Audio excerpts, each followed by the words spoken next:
आनंदपुर नाम के गांव में पंडित हरिहर प्रसाद नाम का पुजारी अपनी बेटी कुसुम के साथ रहता था। पंडित हरिहर प्रसाद बहुत ही गरीब था। किसी के घर कोई पूजा हवन होता तो हरिहर प्रसाद को बुलाते और इस दान दक्षिणा से ही हरिहर प्रसाद का घर चलता था। दोनों बाप बेटी भगवान की बहुत भक्ति करते थे। कुसुम भी अपने पिता के साथ मंदिर जाती और मंदिर की देखरेख करती, साफ सफाई करती। उसे ये काम बहुत पसंद था। एक दिन ऐसे ही मंदिर का काम पूरा होने के बाद कुसुम अपने घर की ओर जा ही रही होती है। तभी रास्ते में उसे ठाकुर का बेटा हरप्रीत मिलता है और बोलता है, कहाँ जा रही हो जाने मन? कभी हम पर भी नजर डाल लिया करो। हटो मेरे सामने से और मेरा रास्ता छोड़ो, मुझे जाने दो। अगर नहीं हटा तो क्या कर लोगी? ये क्या बदतमीजी है? तुम्हारा तो रोज का ही हो गया है। बर्दाश्त करने की भी हद होती है। आज तो मैं पिताजी से तुम्हारी शिकायत करके ही रहूंगी। अच्छा, मेरी शिकायत करोगी? तुम्हारी इतनी हिम्मत करके दिखाओ। जिससे कहना है उससे कहो। मुझे किसी के बाप से फर्क नहीं पड़ता। मैं किसी से नहीं डरता। मैं वही करता हूँ जो मुझे करना है और मुझे रोकने की गांव में आज तक किसी की हिम्मत नहीं हुई। तुम जानती नहीं मेरे पिताजी कौन है? हाँ, अच्छी तरह से जानती हूँ किसके बेटे हो। इसीलिए तो तुम्हें इतनी मस्ती चढ़ी है। भले ही तुम बड़े बाप की औलाद हो, इससे मुझे कोई फर्क नहीं पड़ता। तुम्हें किसी ने अधिकार नहीं दिया है कि तुम राह चलते किसी भी लड़की को ऐसे छेड़ो। अपने पैसों की गर्मी अपने घर पर दिखाना, यहाँ नहीं। तुम्हें क्या लगता है मैं तुमसे डर जाऊंगी और किसी को कुछ भी नहीं कहूंगी? मैंने आज तक किसी से नहीं कहा, लेकिन अब मैं चुप नहीं रहने वाली। अब तुम हद पार कर चुके हो, तुम्हें तो सबक सिखाना ही पड़ेगा। अरे जाओ जाओ, मैं भी देखता हूँ किसकी इतनी हिम्मत है जो मेरा कुछ बिगाड़ेगा। कुसुम वहाँ से चली जाती है। घर जाकर कुसुम के पिताजी उससे पूछते हैं, क्या बात है बेटी, बहुत देर लगा दी, कहाँ रह गई थी? पिताजी, मुझे आपसे कुछ जरूरी बात करनी है। हाँ बोलो ना बेटा, क्या बात है? और तुम बहुत परेशान भी लग रही हो। दरअसल पिताजी, वो ठाकुर का लड़का है ना, हरप्रीत, वो मुझे रोज रोक लेता है और मुझे छेड़ता है। बहुत दिन हो गए पिताजी, वो ऐसे ही कर रहा है।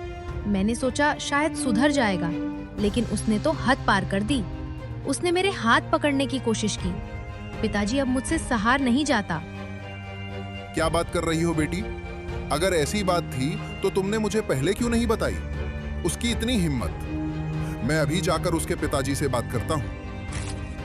पंडित हरिहर प्रसाद ठाकुर के घर जाकर बोलता है, ठाकुर जी, मैं आपसे कुछ जरूरी बात करने आया था, आपके बेटे के बारे में। मेरे बेटे के बारे में? बोलो, क्या बात है? दरअसल आपका लड़का हर रोज मेरी बेटी कुसुम को बीच राह में छेड़ता है और उससे बदतमीजी करता है। मैं यही बात करने के लिए यहाँ आया हूँ। आप अपने लड़के को समझा दीजिए कि वो ऐसा ना करे। अगर आइंदा उसने ऐसा कुछ करने की कोशिश की तो मैं मुखिया के पास जाऊंगा और इस बात पर पंचायत बैठाऊंगा। इसमें आपकी ही बदनामी होगी। आपका इतना नाम है, आप भी सोचिए, अगर ये बात बाहर निकली तो आपका नाम मिट्टी में मिल जाएगा। वो क्या है ना पंडित जी, वो थोड़ा सा नादान है। फिर भी मैं उसे समझा देता हूँ, आइंदा वो ऐसा कुछ नहीं करेगा। ठीक है, आप उसे समझा दीजिएगा। अगर आइंदा ऐसा कुछ किया तो मैं सीधा सरपंच जी के पास जाऊंगा। इतना कहकर पंडित हरिहर प्रसाद वहाँ से चला जाता है और ठाकुर यशवंत सिंह सोचता है, इस 2 टके के पुजारी की इतनी हिम्मत कि मेरे घर पर आकर मुझे सुनाकर चला गया। और हरप्रीत को भी क्या इसकी ही बेटी मिली थी छेड़ने के लिए? इसकी हिम्मत तो देखो, ऊपर से मुझे सरपंच की धमकी देकर गया है। इसका कुछ न कुछ करना पड़ेगा। मैं भी देखता हूँ, इसकी मुझे कभी तो जरूरत पड़ेगी ही, तो मैं इसे सबक सिखाऊंगा और इस बात का बदला भी लूंगा। और इस हरप्रीत को तो मैं अभी देखता हूँ। अरे हरप्रीत, जरा इधर आओ। बोलिए ना पिताजी, क्या बात है? आज तुम क्या करके आए हो? सच सच बताओ। मैंने क्या किया है? मैंने तो कुछ भी नहीं किया। तुम्हें छेड़ने के लिए क्या वो पुजारी की लड़की कुसुम ही मिली थी? तुम्हारी पसंद क्या इतनी घटिया है जो तुम पुजारी की लड़की को छेड़ रहे थे? कहां वो पुजारी और कहां हम? हमारी और उनकी बराबरी ही क्या जो तुम उसकी लड़की के पीछे पड़े हुए हो? तुम्हारी वजह से आज जो भिखारी पुजारी मुझे पता नहीं क्या क्या सुना के चला गया, और सिर्फ तुम्हारी वजह से मुझे वो सब सुनना पड़ा। नहीं तो किसी की हिम्मत नहीं है कि मेरे सामने आकर ऊंची आवाज में मुझसे बात करे। तुम अच्छी तरह से जानते हो कि पूरे गांव में मेरी कितनी इज्जत है, और वो तुम्हारी वजह से मिट्टी में मिल जाएगी। वो तो मैंने उस पुजारी को समझाकर यहां से भेज दिया, नहीं तो वो सरपंच के पास जाने वाला था इस बात पर।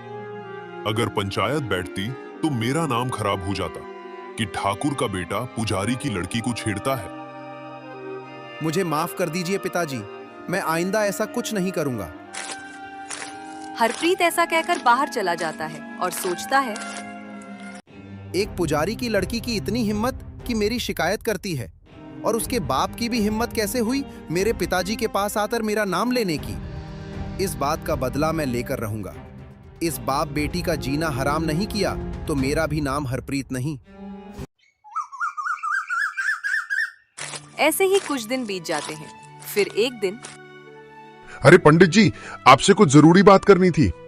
दरअसल मैं आपकी बेटी कुसुम के बारे में बात करना चाहता था। मेरी नजर में एक रिश्ता है। अगर आप सही समझें तो मैं लड़के वालों से बात करके देखता हूं। उन्हें कुसुम जैसी ही एक लड़की चाहिए जो बहुत ही संस्कारी हो।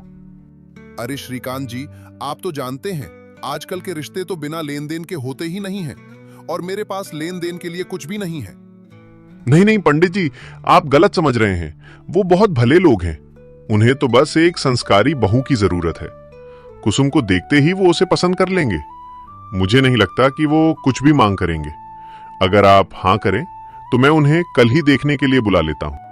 ये सारी बातें हरप्रीत सुन लेता है और सोचता है, अच्छा, तो उसे कल लड़के वाले देखने आने वाले हैं।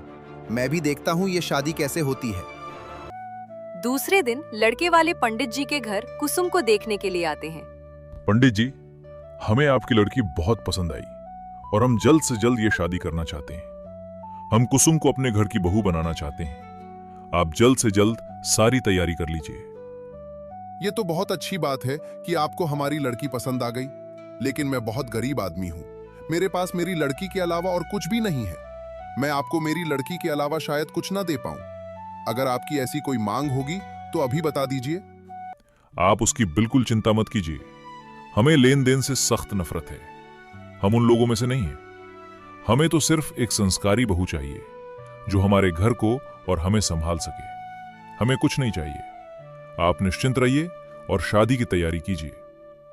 ये सुन पंडित बहुत खुश हो जाता है, और जब लड़के वाले वहां से चले जाते हैं तो पंडित सोचता है, ये तो बहुत अच्छा हुआ। लड़का भी बहुत अच्छा है। मेरी बेटी उनके यहाँ बहुत खुश रहेगी। अब मुझे चिंता करने की कोई बात नहीं। पर मेरी इकलौती बेटी है। मैं इसे खाली हाथ तो नहीं विदा कर सकता। मुझे कुछ ना कुछ तो करना ही पड़ेगा। मैं एक काम करता हूँ, ठाकुर जी से थोड़े से पैसे उधार ले आता हूँ। उसी में शादी का सारा इंतजाम कर लूंगा, और बाद में मैं धीरे धीरे करके ठाकुर जी को सारे पैसे लौटा दूंगा। हाँ, यही ठीक रहेगा।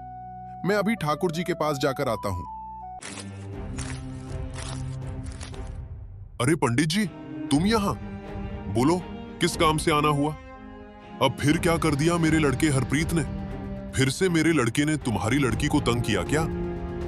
नहीं नहीं ठाकुर जी, ऐसी कोई बात नहीं है। दरअसल मेरी बेटी की शादी तय हो गई है। अगले हफ्ते ही शादी करनी है। लड़के वाले बहुत जल्दी में हैं और मेरे पास पैसों की थोड़ी कमी है। अगर आप कुछ पैसे उधार दे देंगे तो मेरा काम हो जाएगा। अब आया ना ऊंट पहाड़ के नीचे। अब देखता हूं इसे।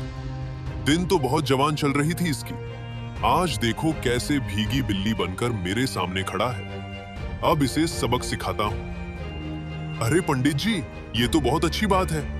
आखिरकार कुसुम की शादी तय हो गई। ठीक है, मैं तुम्हें पैसे तो दे दूंगा, लेकिन तुम मेरा ब्याज तो जानते हो ना। अगर लौटा सको तो ही लेना। ठाकुर जी, आप फिक्र मत कीजिए। मैं आपकी एक एक पाई चुका दूंगा। ठीक है, ये लीजिए पूरे 5,000 रुपए। आपका बहुत बहुत धन्यवाद ठाकुर जी। आज आपने मेरी मदद करके बहुत बड़ा एहसान किया है। मैं आपका एहसान नहीं भूलूंगा। इतना कहकर पंडित हरिहर प्रसाद वहां से चला जाता है। कुछ दिन ऐसे ही बीत जाते हैं। सारी तैयारियां हो जाती हैं। शादी को सिर्फ एक ही दिन बचा होता है। तभी कुसुम पंडित हरिहर प्रसाद से कहती है, पिताजी, कल मैं यहाँ से चली जाऊंगी। आपका ख्याल कौन रखेगा? मुझे आपकी बहुत फिक्र हो रही है। बेटा, तुम मेरी फिक्र मत करो, मैं अपना ख्याल रख लूंगा। वैसे भी तुम्हें एक ना एक दिन तो जाना ही था। मेरा क्या है बेटी, मैं आज हूं कल नहीं। अब तुम्हें मेरी फिक्र छोड़कर अपने ससुराल के बारे में सोचना पड़ेगा। अब वही तुम्हारा घर है और वही लोग तुम्हारे माता पिता। ये सुनकर कुसुम बहुत भावुक हो जाती है। पिताजी, मुझे आपकी बहुत याद आएगी। हरप्रीत लड़के वालों के यहाँ जाता है और बोलता है, नमस्ते मेहता जी। नमस्ते बेटा, पर मैंने आपको पहचाना नहीं। आप कौन हो? मेहता जी, मुझे आप अपना शुभ चिंतक समझिए। मैं आपको एक बहुत जरूरी बात बताने आया हूँ। मैंने सुना है कि आप अपने लड़के की शादी एक पुजारी की लड़की कुसुम के साथ कर रहे हैं और कल ही शादी है। हाँ बेटा, तुमने सही सुना है, पर बात क्या है? मेहता जी, दरअसल आपने बहुत बड़ी गलती की है। आपको ये रिश्ता तय करने से पहले पूरी पूछताछ कर लेनी चाहिए थी। दरअसल आपको किसी ने गलत बताया है। वो लड़की बिल्कुल संस्कारी नहीं है। वो लड़की आपके घर को बर्बाद करके छोड़ेगी। ये तुम कैसी बातें कर रहे हो?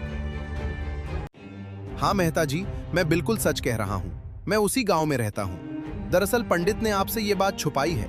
उस लड़की की पहले भी एक शादी हो चुकी है और उस शादी में पंडित ने और कुसुम ने लड़के वालों को बहुत सताया और बहुत पैसे भी लूटे और फिर तलाक ले लिया।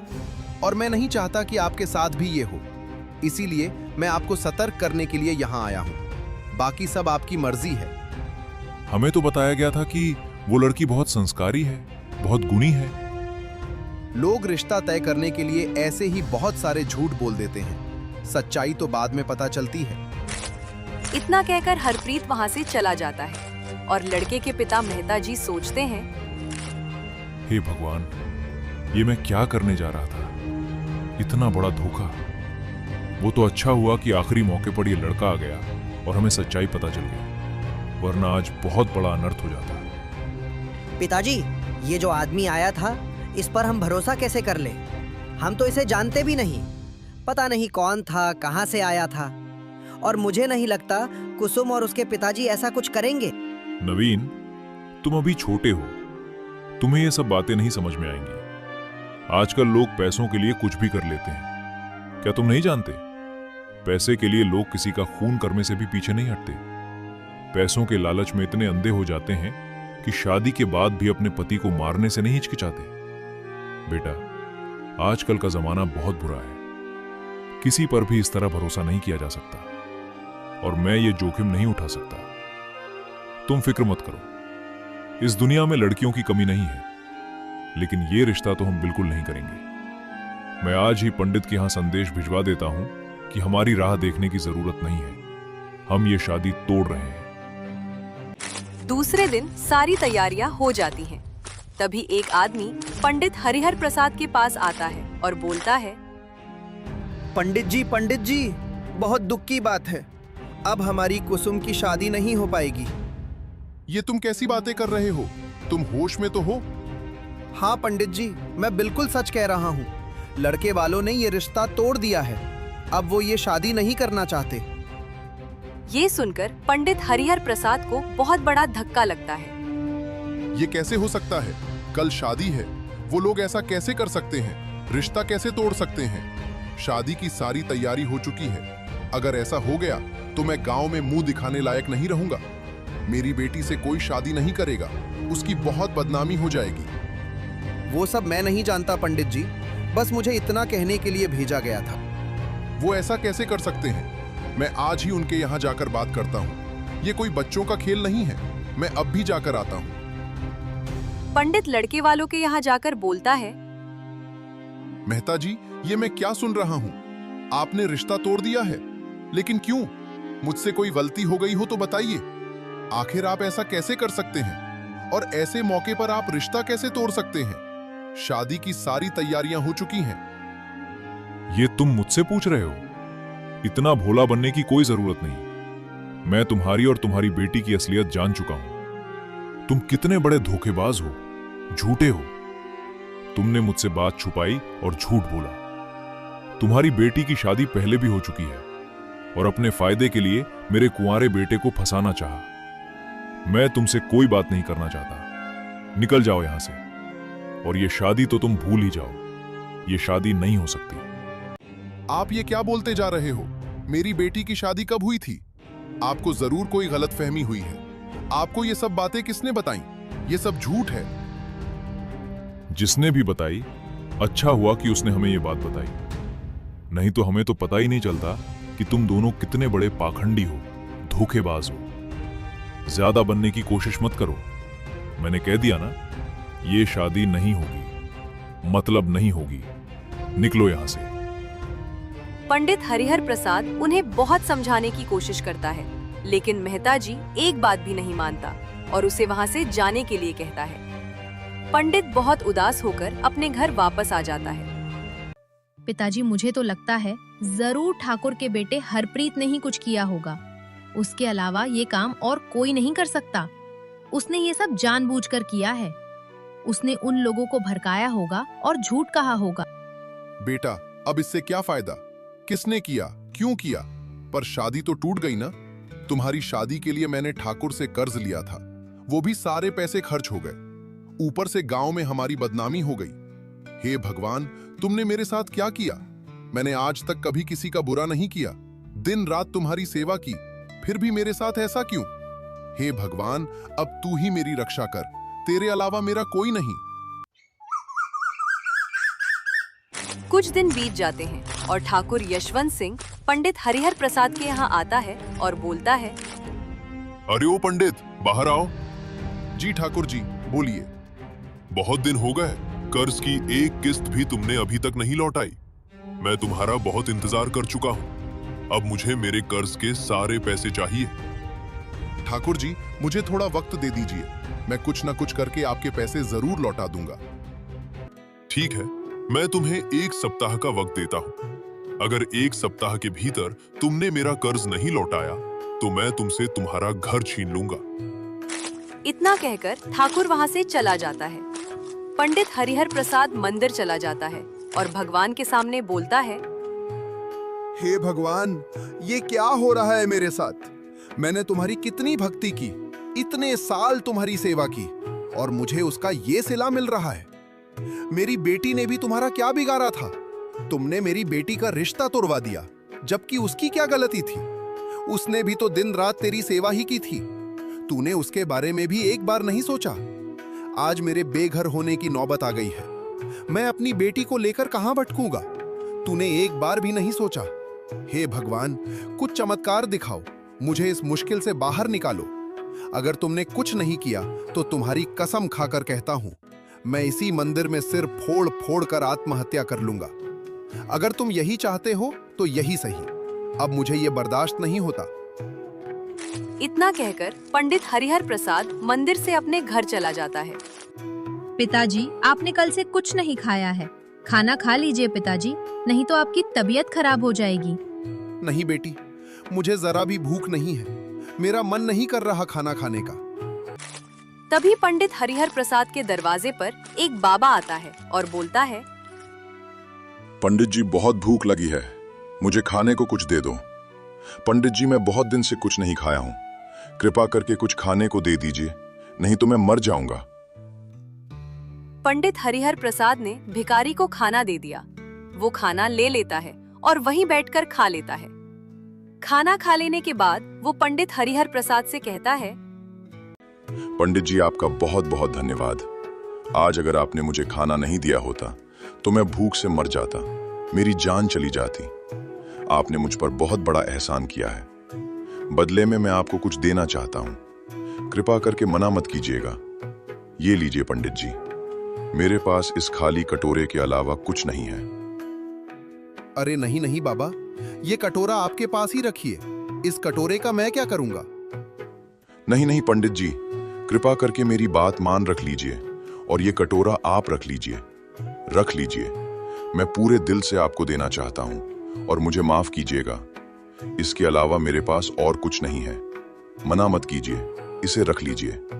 आपके किसी तो काम ये कटोरा आ ही जाएगा।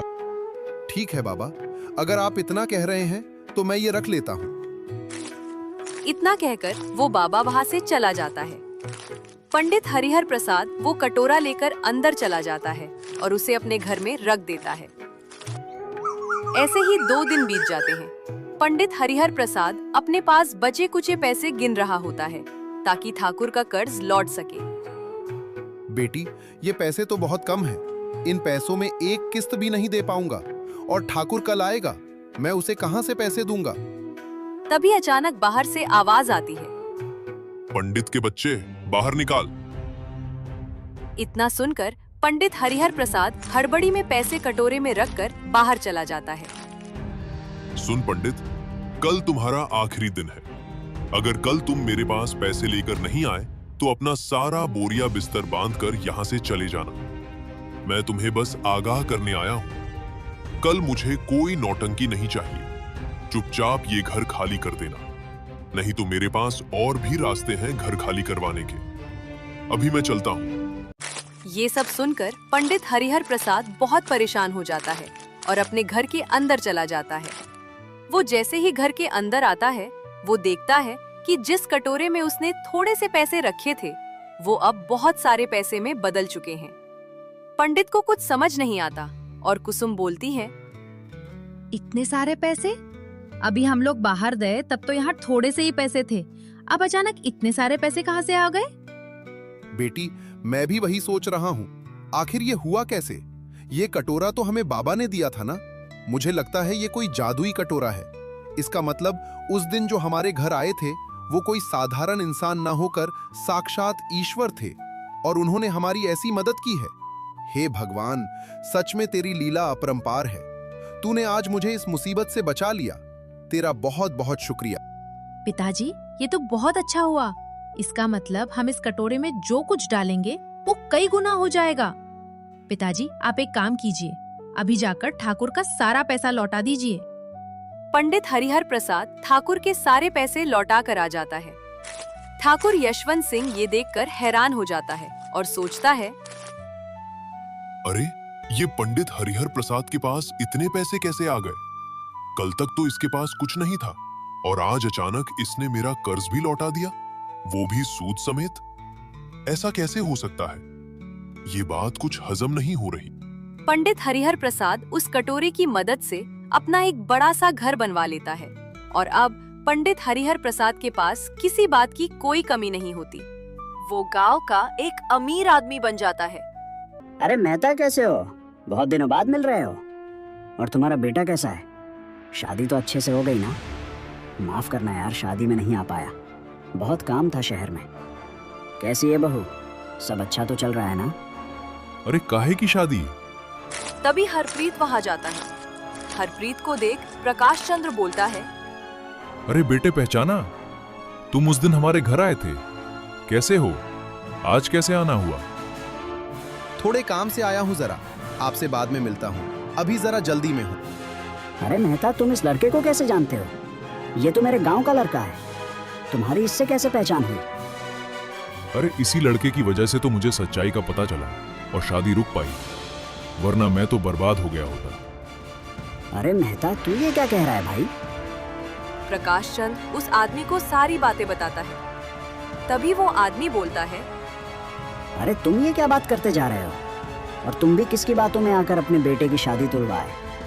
कुसुम जैसी लड़की तो तुम्हें पूरे गांव में नहीं मिलेगी। इतनी अच्छी लड़की है और तुमने ऐसा रिश्ता ठुकरा दिया, वो भी इस आवारा की बात में आकर। तुम इस लड़की को नहीं जानते?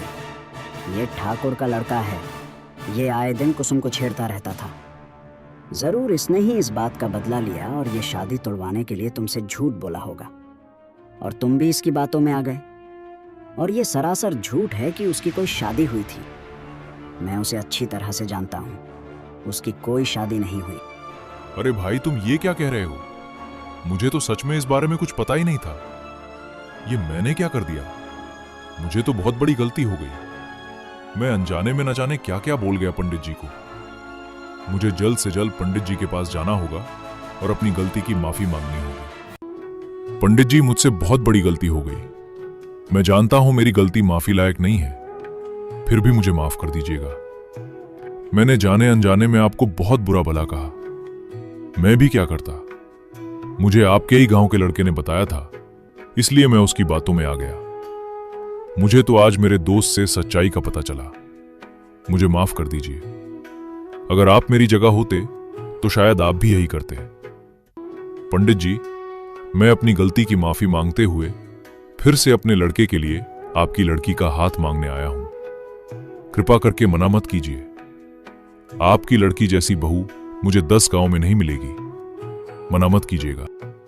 पंडित हरिहर प्रसाद प्रकाश चंद्र की बात मान जाता है और अपनी लड़की की शादी प्रकाश चंद्र के लड़के से करने के लिए तैयार हो जाता है। और इधर ठाकुर के लड़के हरप्रीत की शादी किसी दूसरी लड़की से हो जाती है।